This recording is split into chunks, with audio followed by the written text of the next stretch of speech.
ভারত আমাদেরকে সবসময় সাম্প্রদায়িক সম্প্রীতির সবক দেয়, দরজ দেয়।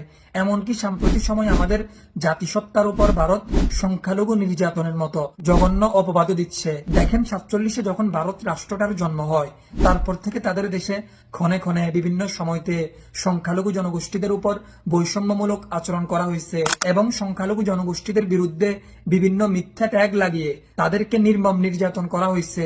এমনকি যখন ভারতের উগ্রবাদী হিন্দুদের দিয়ে সংখ্যালঘু জনগোষ্ঠীদের ধর্মীয় উপাসনালয় ভেঙে ফেলা হয়, তখন ভারতের সোকল প্রগতিশীল লিডারদের সাম্প্রদায়িক সম্প্রীতির নীতি কোথায় ছিল? 2002 সালে যখন গুজরাটে উগ্রবাদী হিন্দুরা সাম্প্রদায়িক দাঙ্গা লাগিয়েছিল, আর সেই দাঙ্গায় যে সংখ্যালঘু মুসলিম সম্প্রদায়ের অনেক মুসলমানদেরকে প্রাণ হারাইতে হয়েছে, তখন কি ভারতের সোকল প্রগতিশীল লিডাররা এই ঘটনাটা দেখে নাই? এবং যখন 1992 সালের ডিসেম্বরে ভারতের উগ্রবাদী হিন্দু সংগঠন শিবসেনার সদস্যদের দিয়ে সংখ্যালঘু মুসলিম সম্প্রদায়ের প্রাচীন ধর্মীয় উপাসনালয় যখন ভেঙে ফেলা হয়, তখন ভারতের স্বঘোষিত প্রগতিশীল লিডারদের সাম্প্রদায়িক সম্প্রীতির নীতি কোথায় ছিল?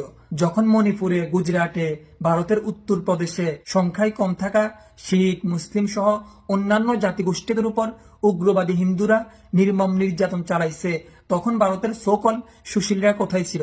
ইতিহাস সাক্ষী, ভারত যতই সাম্প্রদায়িক সম্প্রীতির কথা বলুক না কেন, তারা নিজেরাই এই নীতিতে কখনোই বিশ্বাসী ছিল না।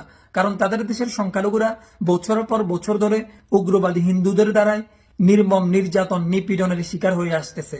সুতরাং সংখ্যালঘু নির্যাতন বাংলাদেশে হয় না, সংখ্যালঘু নির্যাতন হয় শুধুমাত্র ভারতেই।